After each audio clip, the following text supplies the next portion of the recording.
Art in the Stone Age. The first people were masters of their environment. They created tools and they mastered flames.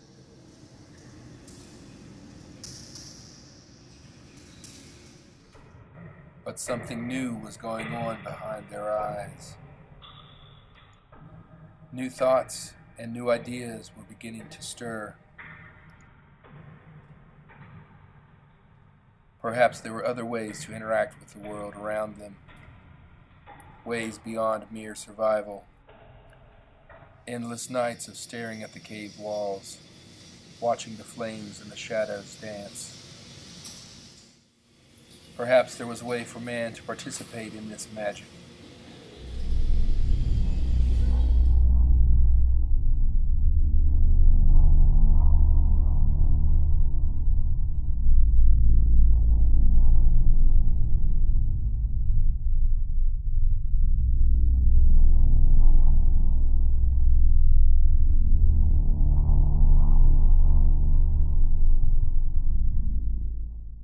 Using simple tools of stone and wood, they ground yellow ochre, which is a natural mineral owing its color to iron oxidation. The ground yellow ochre was then mixed with water, and a paint-like solution was formed.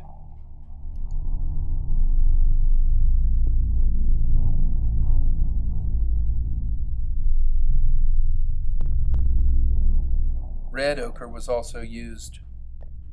It was composed mainly of iron oxide and hematite, which comes from the Greek word hema, meaning blood.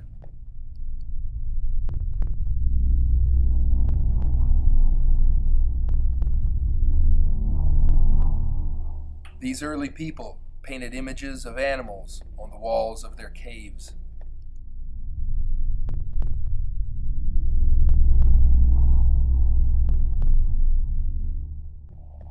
But with so little free time available to them, why use what little they had, painting mere decorations on the walls of their caves?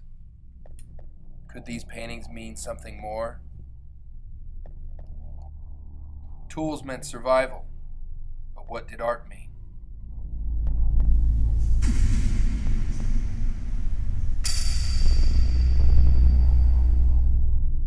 We can begin to answer this question by studying the real examples of their art that are still left to us. In 1879, Marcelino de Cetula took his small daughter with him to explore the Altamira caves in northern Spain. Since the ceiling was only a few inches above his head, he did not notice what was immediately above him. From his daughter's lower perspective, however, she was able to spot the beasts that appeared to roam on the walls and ceilings of the cave. But the experts of the time pronounced these paintings forgeries.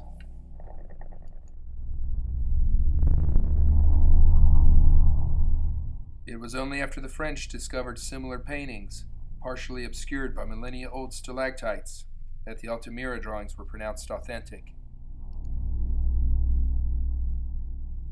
But the question remains, why did they make these paintings in the first place? Experts believe these paintings were part of an elaborate hunting ritual.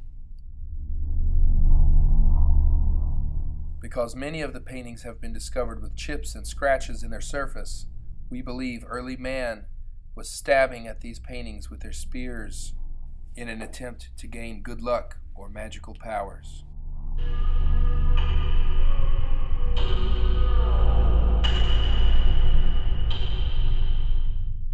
Other paintings were made by creating stencils, which is a form of art commonly used by graffiti artists today.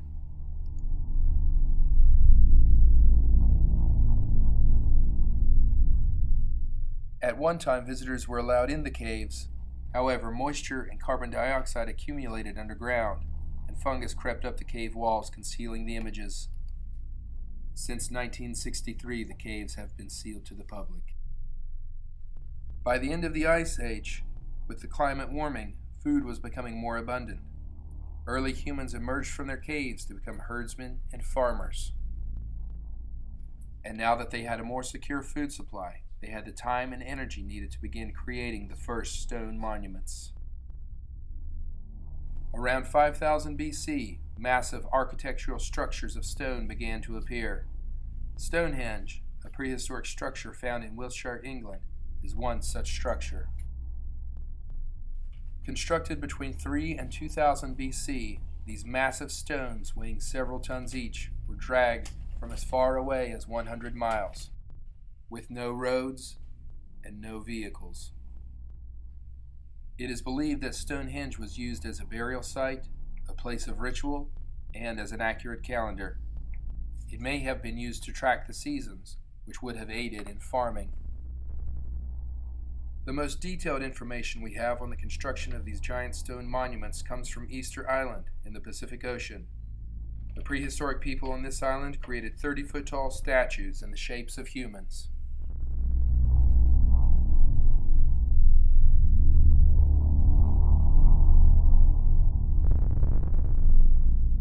The descendants of these ancient people have successfully demonstrated the techniques once used to create these monuments.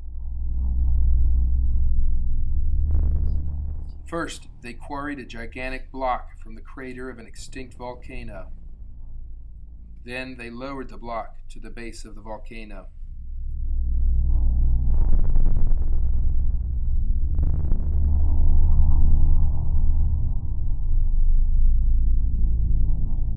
Nearly 200 people worked together to move the 25-ton block across country by hauling it with ropes on a wooden sled.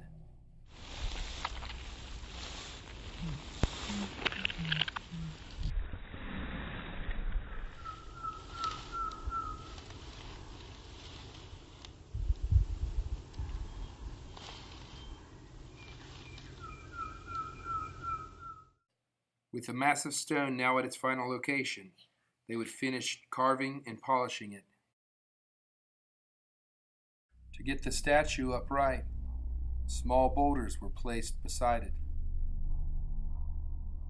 Wooden levers carved from large trees were then wedged under the statue and on top of the stone.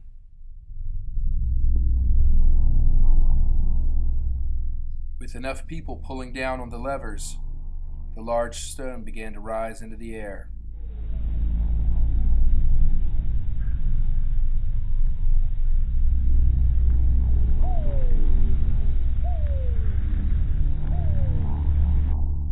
Slowly, the statue would raise into the air a few inches at a time. Then they would shove large rocks underneath to hold it up.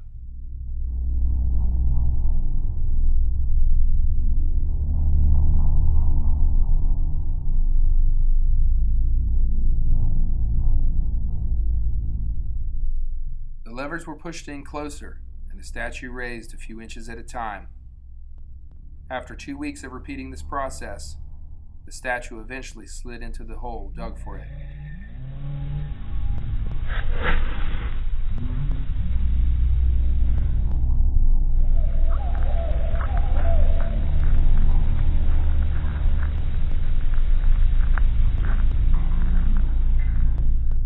Ropes were used to straighten the statue, and earth was packed in around its base.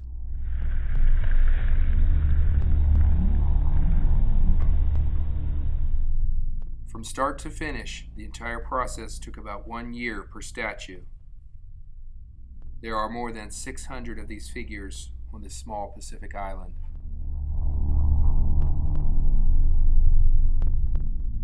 From moving unimaginably heavy stones over great lengths to painting in the deepest, darkest recesses of caves, it is clear that prehistoric art had real significance to those who created it. This was far more than mere decoration.